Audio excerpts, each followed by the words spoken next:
안녕하세요. 동화책 라디오의 에어리입니다. 여러분의 행복한 꿈을 위해 에어리가 들려드릴 오늘의 이야기는 오지의 마법사입니다. 오지에게로 가는 여행. 근처에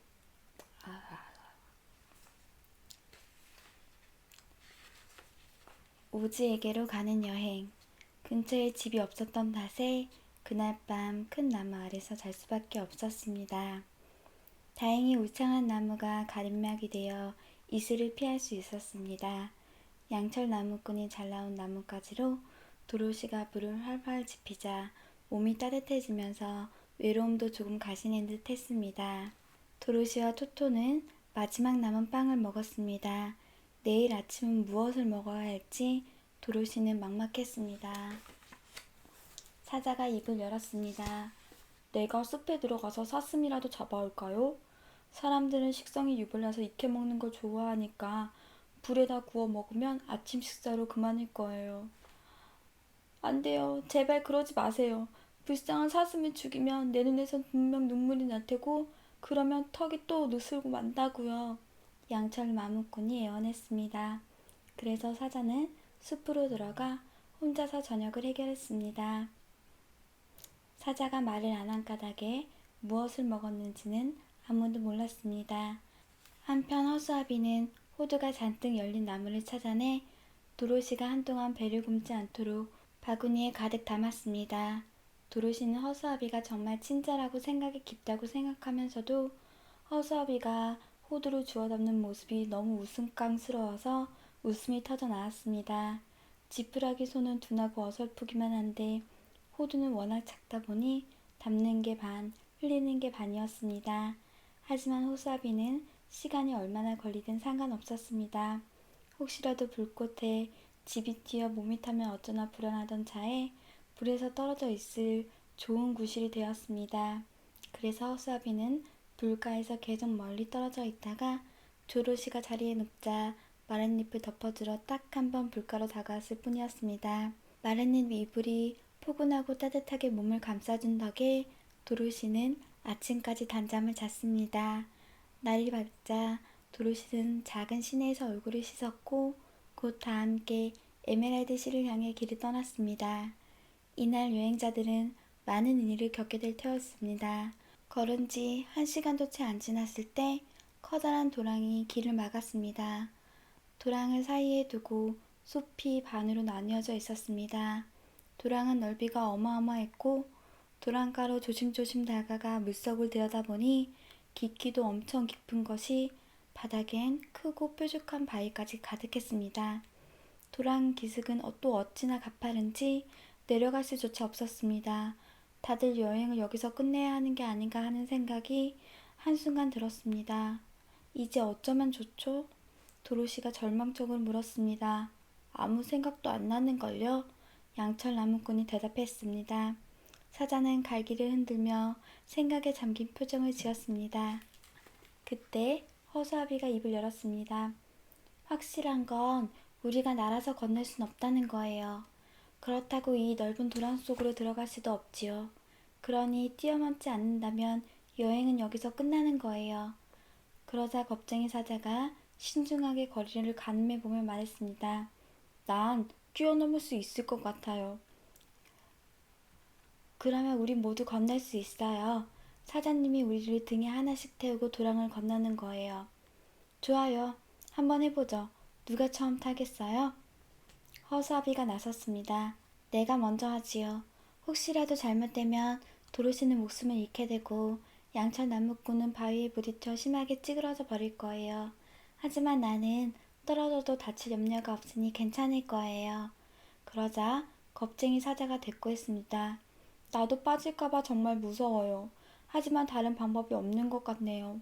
그러니 내 등에 타고 한번 시도해 보기로 해요. 허수아비가 사자의 등에 올라타자 사자는 도랑가로 건너간 다음 몸을 움츠렸습니다. 허수아비가 물었습니다.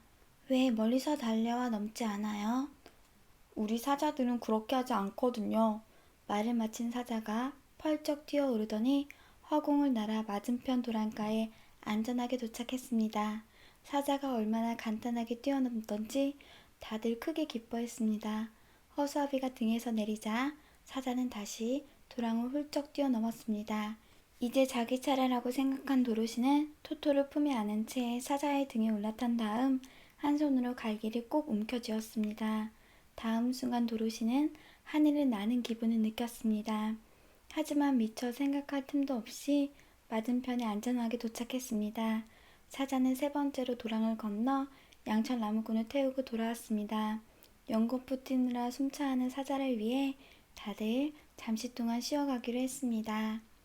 사자는 먼 길을 달려온 큰 개처럼 숨을 헐떡였습니다. 이쪽 숲은 더 울창해서인지 어둡고 음산한 느낌이 들었습니다. 사자가 충분히 쉬고 나자 일행은 다시 노란 벽돌길을 따라 걷기 시작했습니다. 다들 말을 안 해도 숲을 무사히 빠져나와 다시 밝은 햇살을 볼 수 있을까 불안해했습니다. 게다가 숲 깊숙한 곳에서 이상한 소리까지 들려왔습니다. 사자가 이곳은 칼리다가 사는 곳이라고 했습니다. 칼리다가 뭔데요? 도로시가 물었습니다. 몸은 공 같고 머리는 호랑이 같은 괴상한 동물이랍니다. 발톱이 어찌나 길고 날카로운지 내가 토토를 쉽게 죽일 수 있다는 것처럼 그놈은 나도 둘로 찢어 놓을 수 있어요. 난 칼리다가 너무 무서워요. 사장님이 그러는 것도 무리가 아니겠네요. 그놈들은 무시무시한 맹수가 틀림없어요. 사자가 뭐라 대꾸하려는 순간 갑자기 앞에 또 다른 도랑이 나타났습니다. 얼마나 넓고 깊은지 사자는 보자마자 자신도 뛰어넘지 못하려는 걸 눈치챘습니다.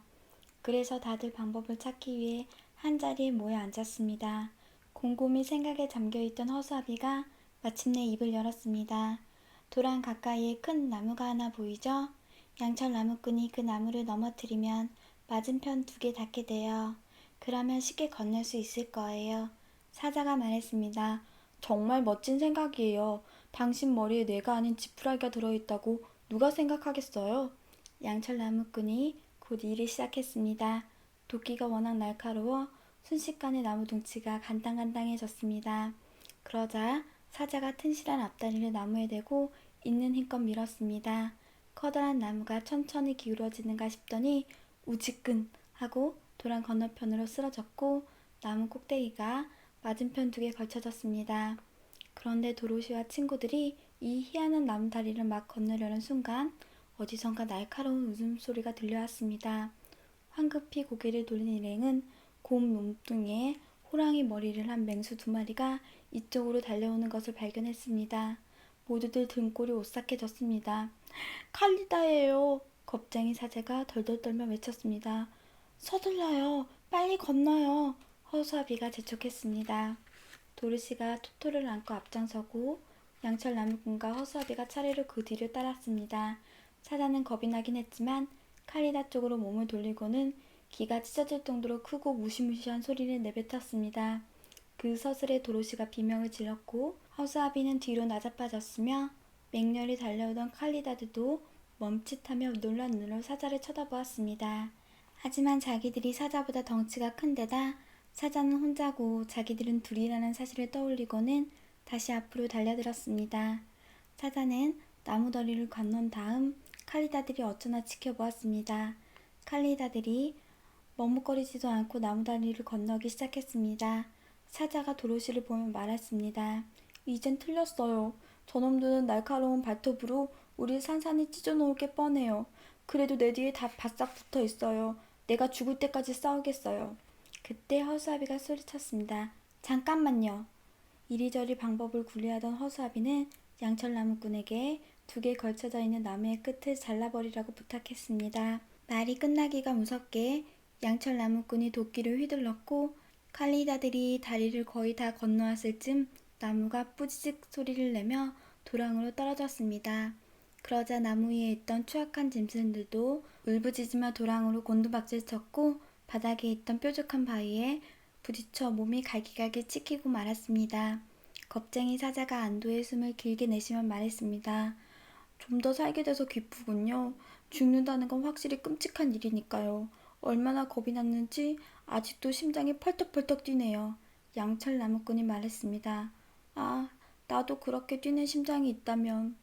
이번 사건으로 도로시와 친구들은 숲을 빠져나가고 싶은 마음이 더욱 커졌습니다. 서둘러 걸은 탓에 도로시는 지쳐버려 사자의 등에 올라타야만 했습니다. 정말 기쁘게도 갈수록 나무들은 드문드문해졌고 오후가 되자 세차게 흐르는 큰 강이 눈앞에 불쑥 나타났습니다. 강 건너편에는 아름다운 전원 사이로 노란 벽돌길이 나 있는데 푸른 들판에 예쁜 꽃들이 군데군데 피어 있고 길가에 맛있는 열매가 주렁주렁 달린 나무들이 늘어져 있었습니다. 도로시와 친구들은 멋진 광경에 기쁨을 감추지 못했습니다. 도로시가 입을 열었습니다. 어떻게 강을 건너죠? 허수아비가 대답했습니다. 그거야 쉽죠. 양철 나무꾼이 뗏목을 만들면 그걸 타고 건너가면 돼요. 그래서 양철 나무꾼은 도끼로 작은 나무들을 잘라 분주히 뗏목을 만들기 시작했습니다. 그동안 허수아비는 강둑에서 제일 맛있는 과일이 가득 열린 나무 한 그루를 찾아냈습니다. 하루 종일 호두밖에 먹지 못한 도로시는 무척 기뻐하며 잘 익은 과일로 실컷 배를 채웠습니다. 하지만 뗏목을 만드는 일은 부지런하고 지칠 줄 모르는 양철 나무꾼이라 해도 시간이 많이 걸리는 작업이어서 뗏목이 완성되기도 전에 날이 어두워지고 말았습니다. 그래서 도로시와 친구들은 나무 아래에 아득한 잠자리를 마련하고 아침이 될 때까지 단잠을 잤습니다. 도로시는 에메랄드 씨에 대한 꿈을 꾸었고 곧 자신의 집으로 돌려보내줄 착한 마법사 오즈도 꿈속에서 만났습니다. 오늘의 이야기는 여기까지입니다. 모두 행복한 꿈 꾸시고요. 잘 자요.